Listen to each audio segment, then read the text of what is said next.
তোমার চোখের ভিতর লুকিয়ে থাকা অক্ষরের অনুসন্ধান আমার ফুরোবে না। বয়সের তফাৎ আর ডিঙিয়ে যাওয়ার শক্তি ছিল না বলেই মুখ ফুটে বলতে পারিনি আমার এই জীবনে তোমাকে পাওয়া কতটা জরুরি ছিল। ফুরিয়ে যাবার পর শূন্যতার দাহপত্র লিখেছি অনেক অনেক সন্ধেই তোমার আসার অপেক্ষা নিয়ে কেটে গেছে। তুমি আর আসবে না এই সত্যটি ভ্রম মনে করে। আমি বিবাহিত, সংসার যাপনে অভ্যস্ত, তবুও কেন তারা খসে যাওয়ার মতো নিষিদ্ধ ভালোবাসার দিকে ছুটে গেছি আলেয়া হয়ে। তোমার মুখের মধ্যে কি ছিল জানি না, তোমার ঠোঁটের কিনারায় যাবতীয় সত্য কোরাস গাইত যখন পদ্য বলতে। মাথা নিচু আমার চাহনির মধ্যে দিয়ে কি সেই অলিক যাওয়ার তরঙ্গ তোমাকে ছুঁয়ে যায়নি? তুমি আর বুঝেও এগোওনি আমার বিলম্বিত জীবনের দিকে তাকিয়ে।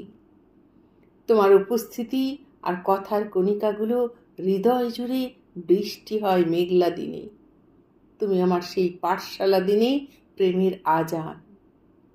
কেউ কেউ কারো জীবনে রেখে যায় এক অনন্ত অপেক্ষা।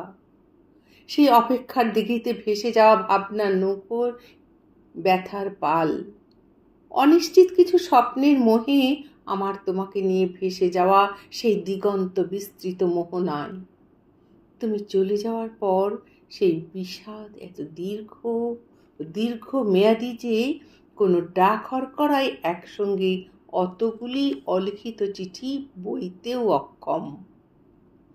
মনের ভিতর আমার বিলম্বিত বয়সের এক অস্থিরতা কেউ কারো কাছে ধরা দিইনি কথায়। চোখ বুঝেছিল সত্যি। চোখের পাতায় আজও তোমার জন্মদিনে আমার দেওয়া দু একটি অলিখিত দুঃখের পাণ্ডুলিপি। তুমি ভালো আছো, ভালো থাকবেই। আমার জন্য ভেবে যদি কষ্ট পাও, সে আমার ভালো লাগার দুঃখ। তোমাকে মেঘের চিঠি, চিঠি 26। কবি ধনঞ্জয় ঘোষাল।